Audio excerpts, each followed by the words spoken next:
नमस्कार दोस्तों, मैं नीरज सिंह राणा स्वागत करता हूं आपका शिखर क्लासेस उत्तरकाशी में। दोस्तों, हमारे उत्तराखंड की जो जिला सीरीज थी, डिस्ट्रिक्ट सीरीज थी, वो हमारी शुरू हो चुकी थी और उत्तरकाशी जिले के बारे में हमने आपको जो है वीडियो दे भी दी थी।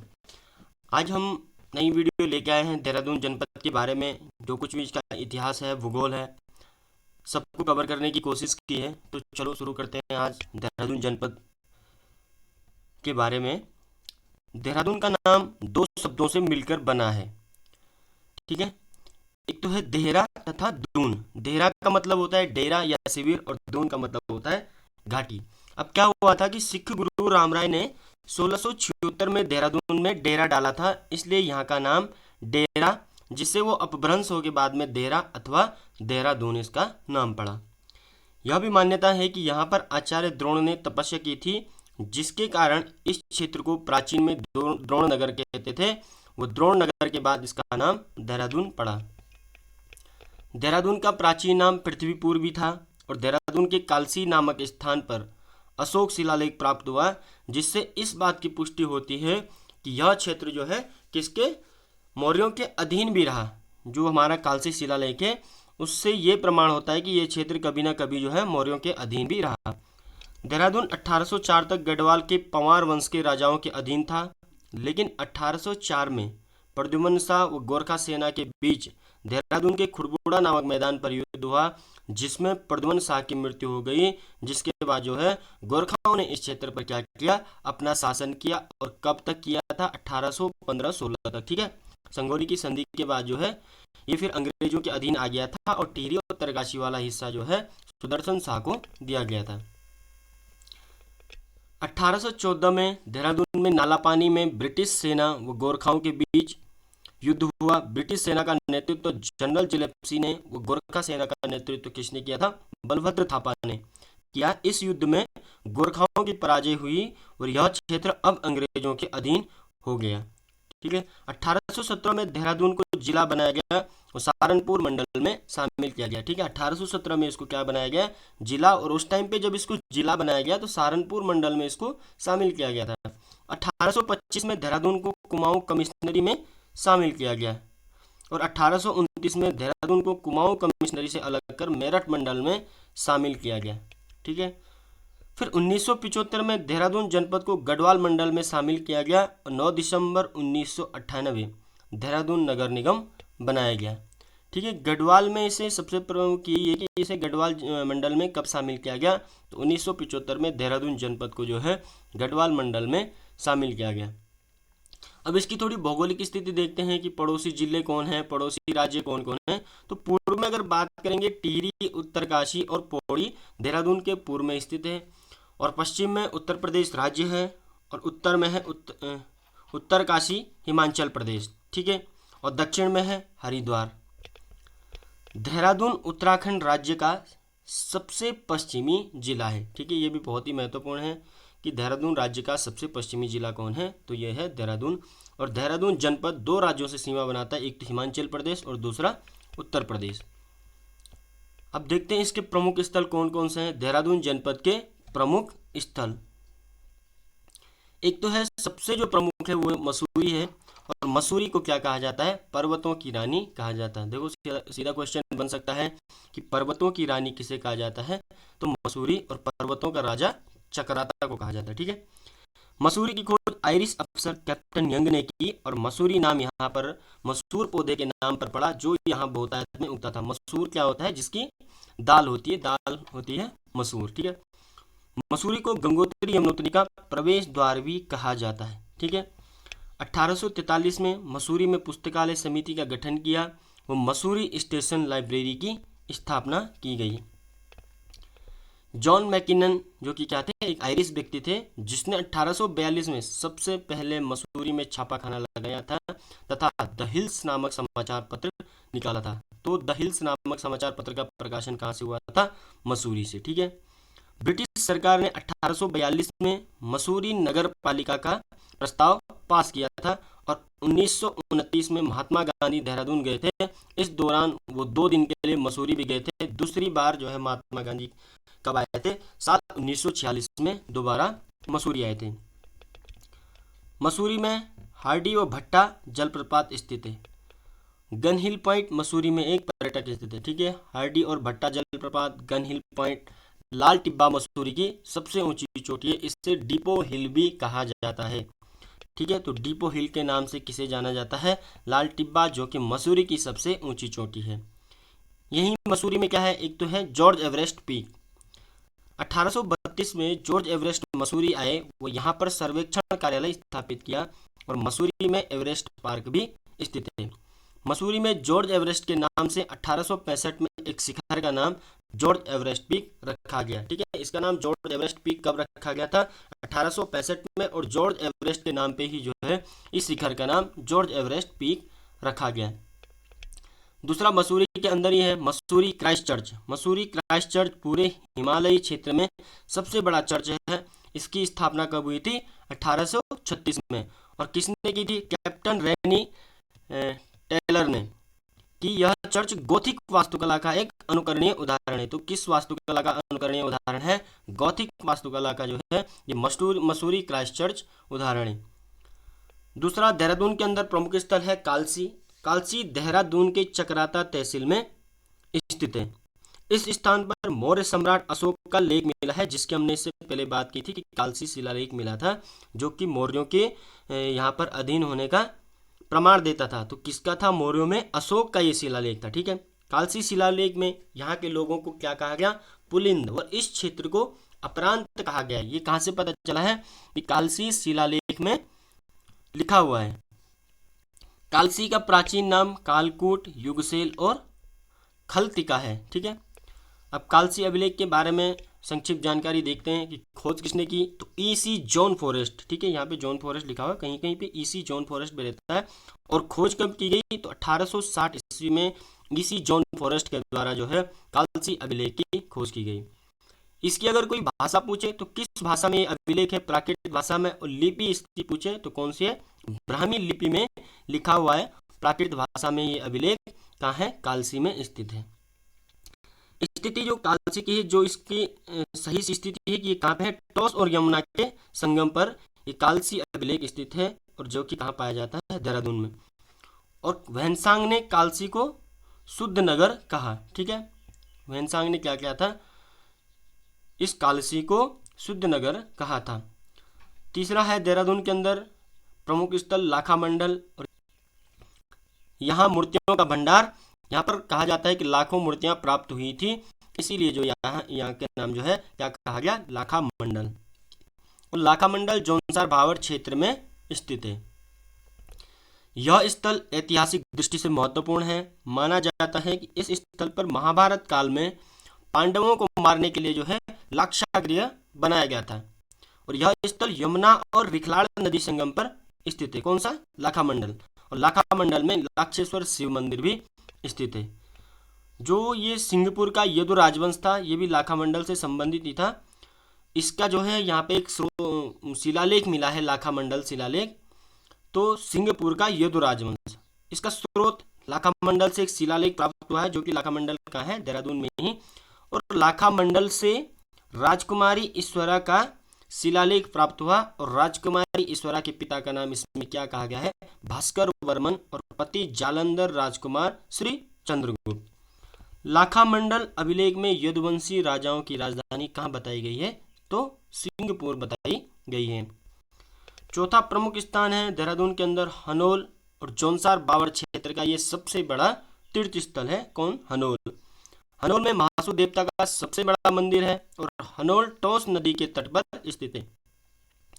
हनोल का अगर कोई प्राचीन नाम पूछता है तो हनोल का प्राचीन नाम चकरपुर था। ठीक है, क्या था? चकरपुर। और हनोल में महासू देवता मंदिर किस शैली में निर्मित है? तो हूण शैली में ये जो है निर्मित है। कौन सा? महासू देवता। ये क्वेश्चन पहले भी आ चुका है कि हनोल में महासू देवता का मंदिर किस शैली में निर्मित है? तो हूण शैली।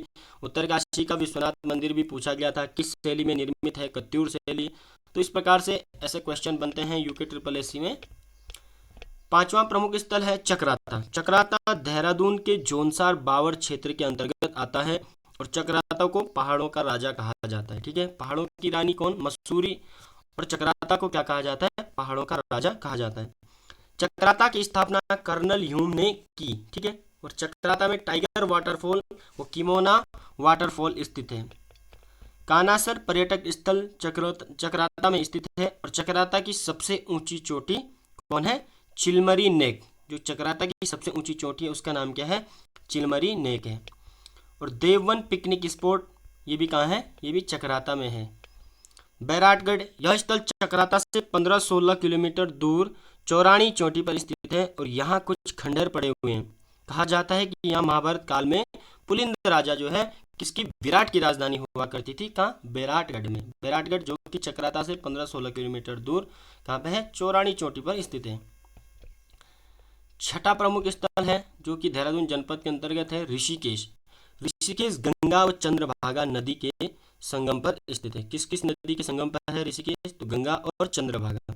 केदार खंड में ऋषिकेश को कुब्जामृग कहा गया है और ऋषिकेश को योग की राजधानी कहा जाता है या योग नगरी भी इसे कहा जाता है।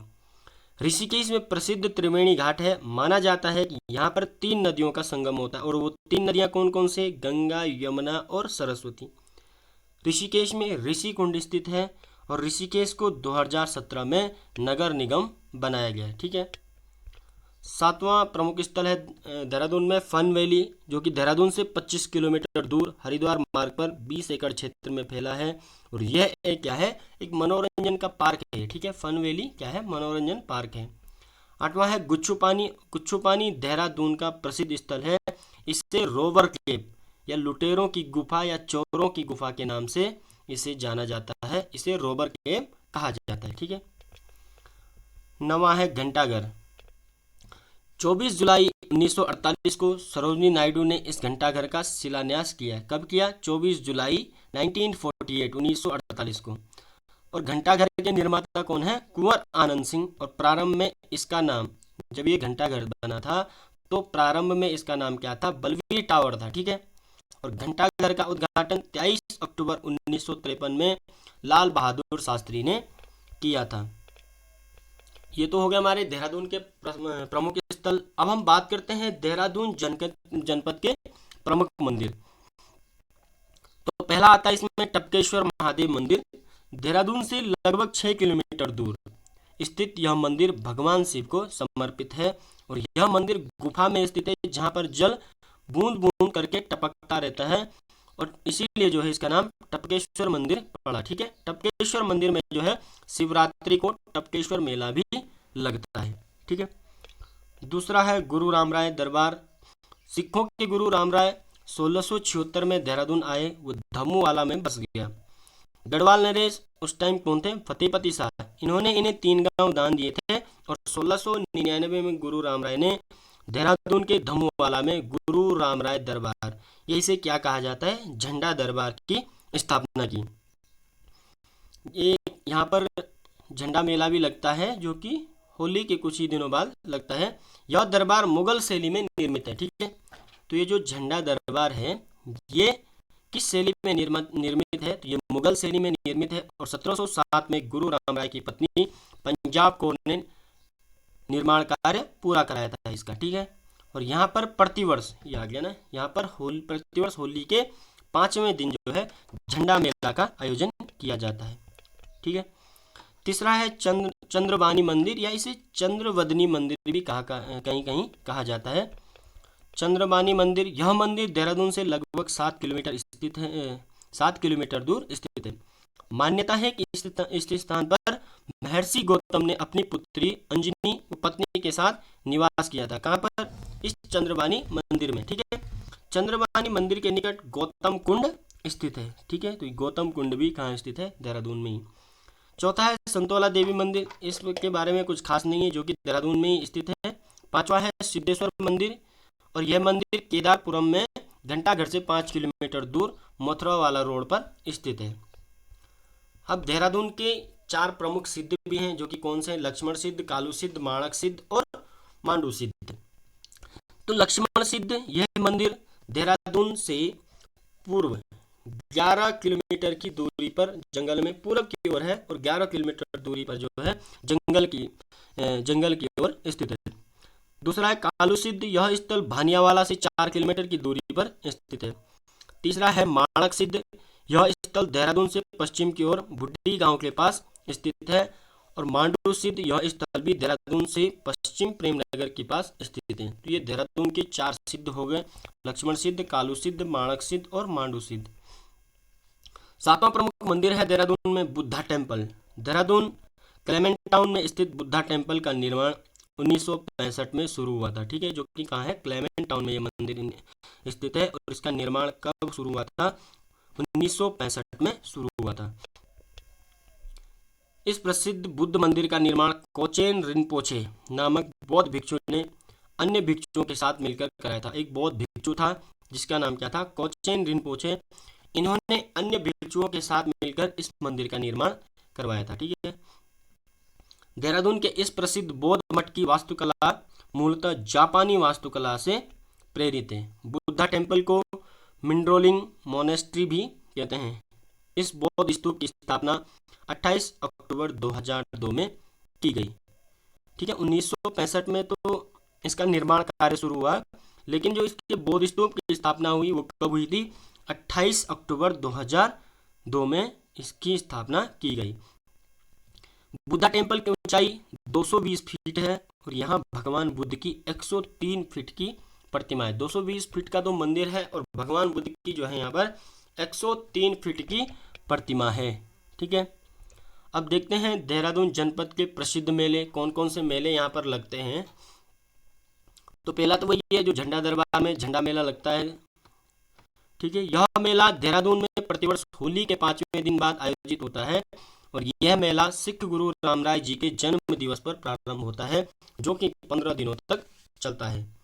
इसी दिन गुरु रामराय जी का आगमन देहरादून में हुआ और गुरु रामराय देहरादून में 1676 में आए थे। इस मेले में पंजाब के कई भक्त देहरादून आते हैं, जिन्हें संगत कहते हैं। ठीक है, जो वहां पर भक्त लोग आते हैं झंडा मेला में, उनको क्या कहा जाता है, संगत। दूसरा, नुनाई मेला। यह मेला देहरादून के जौनसार चक्राता में श्रावण मास को आयोजित किया जाता है। ठीक है, चक्राता में श्रावण मास में जो है ये मेला आयोजित किया जाता है, कौन, नुनाई मेला।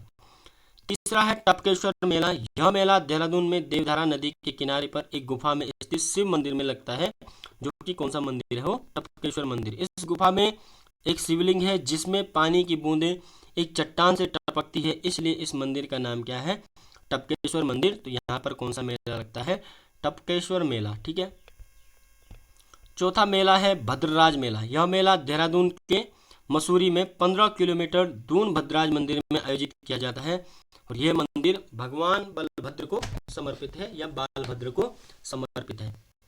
पांचवा है विष्णु मेला, जो कि जौनसार बावर का प्रसिद्ध मेला है। तो यह मेला जौनसार बावर क्षेत्र का प्रसिद्ध मेला है। ठीक है, छठा है वीर केसरी चंद मेला। वीर केसरी चंद मेला चक्राता में आयोजित किया जाता है। वीर केसरी का जन्म 1 नवंबर 1920 को चक्राता के पास क्यावा गांव में हुआ और वीर केसरी चंद पहले सेना में भर्ती हुए और बाद में आज़ाद हिंद फौज में भर्ती हुए। इन पर मुकदमा चलने के कारण 3 मई 1945 को इन्हें फांसी दी गई। तो ये कौन थे, वीर केसरी चंद थे, जिनके नाम पर जो यहाँ पर क्या लगता है, वीर केसरी चंद मेला लगता है। ठीक है, अब देहरादून जनपद में नदी तंत्र देखते हैं, कौन कौन नदियाँ प्रवाहित होती है, कौन कौन यहाँ संगम करती है। तो पहली है प्रमुख नदी टॉस नदी, जो कि क्या है, यमुना नदी की प्रमुख सहायक नदी है। तो टॉस नदी यमुना नदी की प्रमुख सहायक नदी है और टॉस नदी व यमुना नदी का संगम देहरादून में कालसी के निकट होता है। कालसी जिसका कि प्राचीन नाम क्या था, कालकूट। टॉस नदी पर प्रमुख परियोजनाएं, एक तो है किसाऊ बांध परियोजना, दूसरी है छिबरो बांध परियोजना, तीसरी है इचारी बांध परियोजना। और यमुना नदी है यहाँ की प्रमुख दूसरी नदी यमुना नदी है और यमुना नदी देहरादून के लाखा मंडल में प्रवेश करती है और देहरादून के कालसी में अमलावा नदी यमुना से संगम करती है। कालसी के आगे कुछ ही दूरी पर टॉस नदी यमुना से संगम करती है और यमुना और टॉस के संगम स्थल के बाद कुछ दूरी पर यमुना नदी पर डाक पत्थर बैराज है। डाक पत्थर बैराज से यमुना नदी से एक नहर निकलती है जिसे शक्ति नहर कहते हैं और इस नदी पर भी जो है कई परियोजनाएं हैं। तो शक्ति नहर पर निम्न परियोजनाएं स्थित है, इनके बारे में भी देखते हैं कि ये जो डाक पत्थर से आगे ये शक्ति नहर निकलती है यमुना नदी से डाक पत्थर बैराज से, तो इस सती नहर पर कौन कौन सी परियोजना है? एक तो है डकरानी बांध परियोजना, दूसरी है ढालीपुर बांध परियोजना, तीसरा है आसन बैराज परियोजना और चौथा है कुलाड़ बांध परियोजना। ठीक है, ये तो शक्ति नहर पर हो गई जो यमुना नदी से जाती है। लेकिन यमुना नदी पर कौन कौन सी परियोजना है उसके बारे में भी देखते हैं। एक तो है ब्यासी जल विद्युत परियोजना, दूसरा है खोदरी परियोजना और तीसरा है लखवाड़ बांध परियोजना जो कि यमुना नदी पर स्थित है।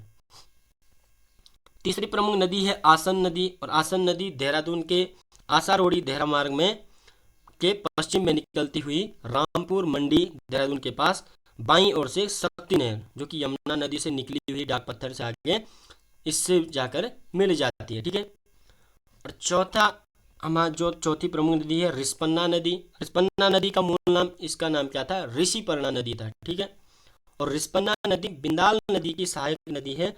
बिंदाल नदी और रिस्पन्ना नदी मथुरावाला में आपस में मिलती है। ठीक है, मोथरोवाला से एक साथ आगे बढ़कर ये नदियां सोंग नदी में मिल जाती है। अब पांचवी है सोंग नदी। सोंग नदी गंगा नदी की सहायक नदी है जो कि रायपुर में गंगा नदी से मिल जाती है। सोंग नदी की सहायक नदी कौन सी है? बाल्दी नदी, और बाल्दी नदी पर ही सहस्त्रधारा जलप्रपात है। रिस्पन्ना व बिंदाल नदी भी सोंग नदी की सहायक नदी है। तो बाल्दी नदी पर एक प्रमुख जलप्रपात कौन सा है? सहस्त्रधारा जलप्रपात। अब देखते हैं देहरादून में कौन कौन से जलप्रपात स्थित है। एक तो है टाइगर फॉल जो कि चक्राता में स्थित है, दूसरा है किमोना फॉल, ये भी चक्राता में स्थित है। सहस्त्रधारा जिसकी हमने भी बात की थी बाल्दी नदी के तट पर स्थित है। हार्डी जलप्रपात मसूरी में, भट्टा जलप्रपात ये भी मसूरी में है, और मासी जलप्रपात मसूरी, और एक है शिखर फॉल। ठीक है, तो देहरादून में स्थित प्रमुख संस्थान। अब यहाँ पे देखते हैं कौन कौन से प्रमुख संस्थान हैं। एक तो यहाँ पर क्या है? भारतीय सर्वेक्षण विभाग, सर्वे ऑफ इंडिया एक प्रमुख संस्थान है। यहाँ पे भारतीय सर्वेक्षण विभाग। भारतीय सर्वेक्षण विभाग भारत के नक्शे बनाने वाली व सर्वेक्षण करने वाली केंद्रीय सेंट्रल गवर्नमेंट की एक एजेंसी है। ठीक है, इसकी स्थापना 1767 बंगाल में और 1942 में इसे देहरादून स्थानांतरित कर दिया। स्थापना इसकी कहाँ हुई थी? बंगाल में, और कब हुई थी? 1767 में। लेकिन 1942 में क्या किया गया? इसको बंगाल से देहरादून में स्थानांतरित कर दिया गया। भारतीय सर्वेक्षण विभाग के महानिरीक्षक जॉर्ज एवरेस्ट को एवरेस्ट की ऊंचाई मापने का भी श्रेय जाता है। ठीक है, दूसरा प्रमुख संस्थान है भारतीय वन अनुसंधान संस्थान केंद्र, फॉरेस्ट रिसर्च इंस्टीट्यूट देहरादून। ठीक है, 1864 में भारतीय वन विभाग की स्थापना की गई, और 1878 में फॉरेस्ट स्कूल ऑफ देहरादून की स्थापना कहाँ की गई? देहरादून में की गई।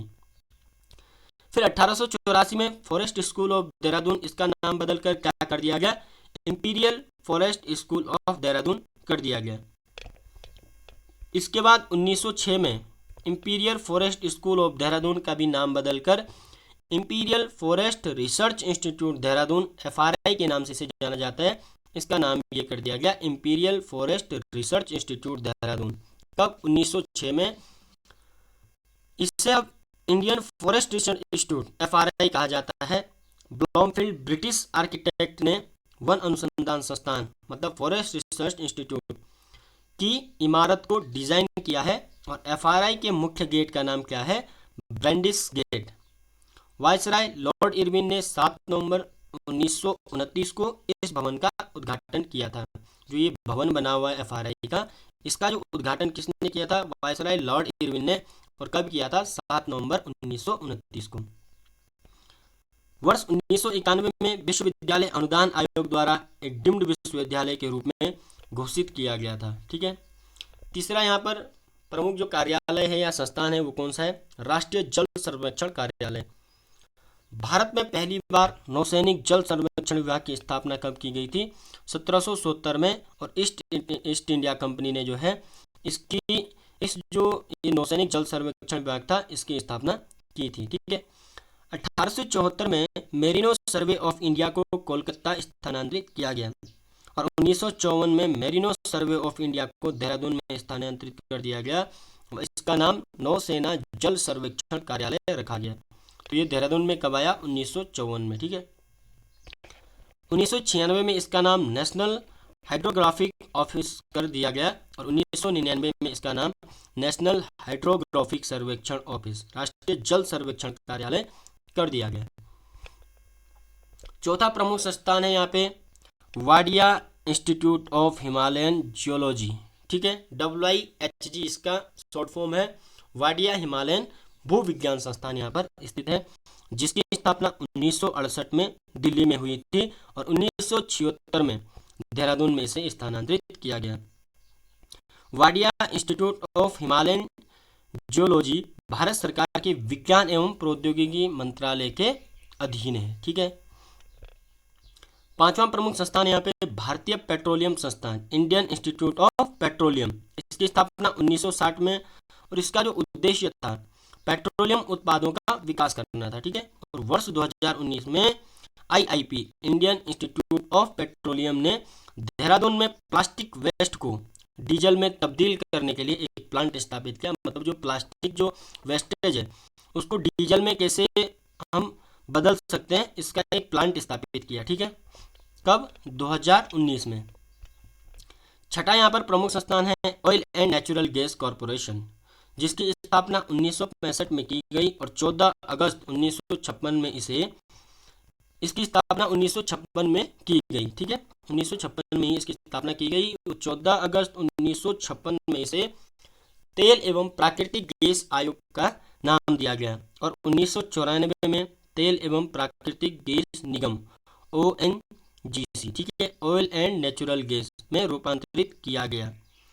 1997 में ONGC को नवरत्न कंपनी में शामिल किया गया और 2010 में ONGC को भारत की महारत्न कंपनी का दर्जा प्राप्त हुआ है, ठीक है। कब? 2010 में।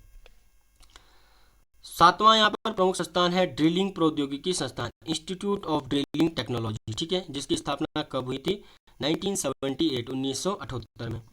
आठवां प्रमुख संस्थान है भारतीय वन्य जीव संस्थान, wild life institute of India, इसकी स्थापना 1982 में की गई और इसका उद्देश्य क्या था? वन्य जीव संरक्षण क्षेत्र में प्रशिक्षण और रिसर्च करना।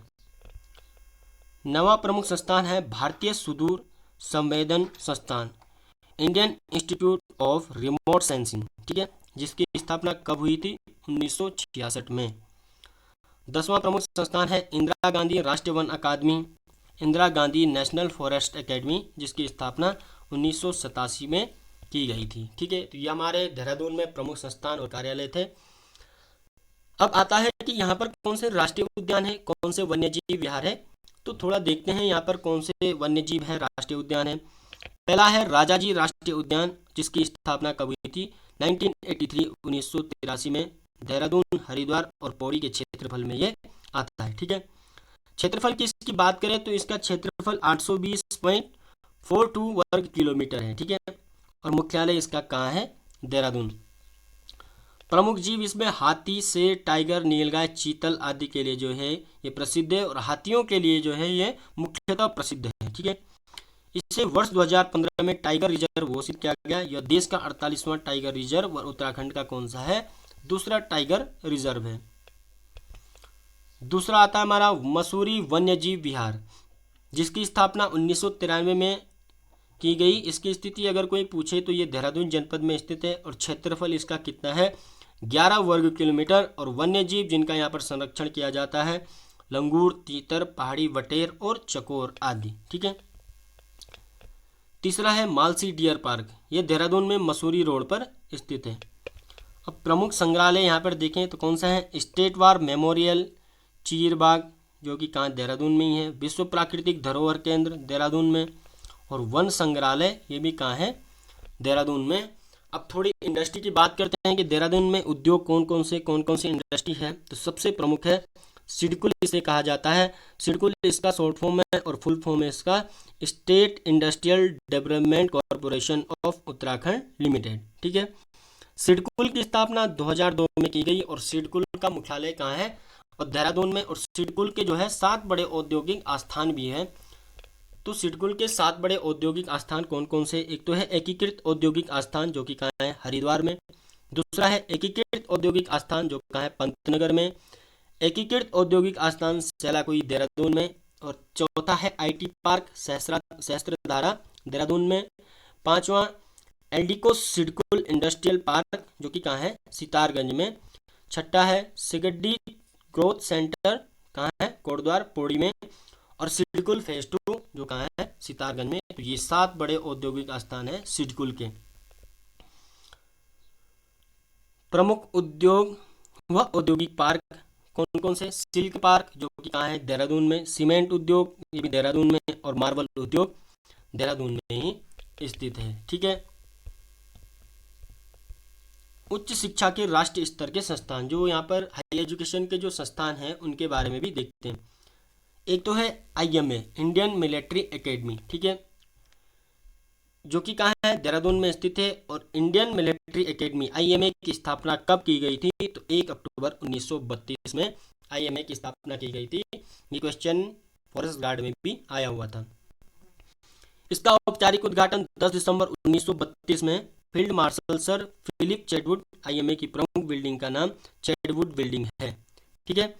इसका जो औपचारिक उद्घाटन था वो कब किया गया था, 10 दिसंबर 1932, और फील्ड मार्शल सर फिलिप चेडवुड के नाम, चेडवुड ने इसका जो है औपचारिक उद्घाटन किया था। इसकी जो प्रमुख बिल्डिंग है IMA की, इसका नाम क्या है, चेडवुड बिल्डिंग। और भारतीय डाक विभाग ने IMI के नाम पर डाक टिकट भी जारी किया। ठीक है। IMA के नाम पर जो है भारतीय डाक विभाग ने डाक टिकट भी जारी कर रखा है। ठीक है। 1932 में ब्रिगेडियर LP कॉलिंस प्रथम कमांडेंट बने थे। और IMA के शुरुआती बैच को पाइनियर बैच का नाम दिया गया। जो यहाँ पर फर्स्ट बैच था उस बैच को पाइनियर बैच दिया गया। इसी बैच में जो है फील्ड मार्शल सैम मोनेक्सो और म्यांमार के सेनाध्यक्ष रहे स्मिथ इन के साथ पाकिस्तान के जो सेनाध्यक्ष रहे मोहम्मद मूसा, ये भी इसी बैच से पास आउट हुए थे। ठीक है। 1947 में ब्रिगेडियर ठाकुर महादेव सिंह जो कि पहले भारतीय IMA के पहले कमांडेंट बने। ठीक है। कब, 1947 में। अकादमी का आदर्श वाक्य क्या है, वीरता और बुद्धि। ठीक है। बहुत ही महत्वपूर्ण क्वेश्चन है कि IMA का आदर्श वाक्य क्या है, तो वीरता और बुद्धि IMA का आदर्श वाक्य है। 1982 में भारतीय सैन्य अकादमी इंडियन मिलिट्री एकेडमी की स्वर्ण जयंती पर 50 पैसे का डाक टिकट जारी किया गया। ठीक है। 50 पैसे का डाक टिकट जारी किया गया। कब, जब इसका क्या था, स्वर्ण जयंती थी। ठीक है, 1982 में।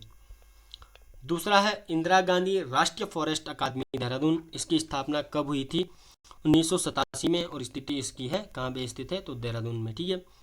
तीसरा है Himalayan institute of medical sciences Dehradun Jolly Grant. राज्य का पहला मेडिकल कॉलेज है ये, जो कि कहाँ पे है, जोलीग्रांट देहरादून में स्थित है। चौथा यहाँ पर क्या है, राज्य का पहला महिला इंजीनियरिंग कॉलेज, जो कि कहाँ है, सुद्धोवाला देहरादून में। ठीक है। अब थोड़ी देहरादून जनपद का प्रशासनिक ढांचा देखते हैं, विकासखंड देखते हैं, तहसील देखते हैं। तो विधानसभा सीटें हैं यहाँ पे 10। ठीक है। देहरादून में विधानसभा सीटें हैं 10। और कौन कौन सी है, चक्राता जो कि ST के लिए रिजर्व है।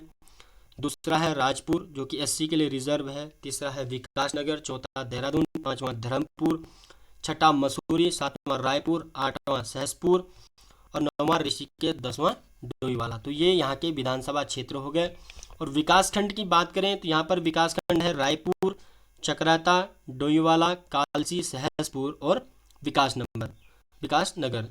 तहसील की अगर बात करें तो तहसील यहाँ पे एक तो है कालसी, ट्यूनी, चक्राता, ऋषिकेश, देहरादून, विकासनगर और डोईवाला, ये हैं यहाँ पे तहसील। जनसंख्या की बात करें तो ये 2011 की जनगणना के अनुसार है। तो यहाँ पे जनसंख्या है 16,96,694, जो कि दूसरी सबसे ज़्यादा जनसंख्या है। और सर्वाधिक जनसंख्या कहाँ पे है, हरिद्वार जिले में। उत्तराखंड राज्य की बात करें। ठीक है। जनघनत्व तो अगर यहाँ पे देखें तो 549, जो कि क्या है, तीसरा सर्वाधिक। पहला तो हरिद्वार में सबसे ज़्यादा जनघनत्व है, दूसरा उधम सिंह नगर और तीसरा देहरादून में हमारा 549। ठीक है। साक्षरता यहाँ पर सर्वाधिक है, कितनी है, तो 84.25%। और पुरुष साक्षरता अगर देखें तो 90.40% जो यहाँ पर पुरुष साक्षरता है। और महिला साक्षरता यहाँ पर कितनी है, 78.54। और लिंगानुपात देखें तो यहाँ पर जो है 902 का, मतलब प्रति 1000 पुरुष पर 902 महिलाएं। ठीक है। तो ये जो है सबसे कम लिंगानुपात, दूसरा सबसे कम लिंगानुपात वाला ये जिला है। ठीक है, तो धन्यवाद दोस्तों, ये आज हमने देहरादून जनपद के बारे में आपको बताया। आप वीडियो को ज़रूर देखेंगे और अच्छी लगी तो लाइक शेयर एंड कमेंट करेंगे, ताकि हमें उत्साह मिलता रहे और हम आपके लिए ऐसी वीडियो को लगातार लाते रहें।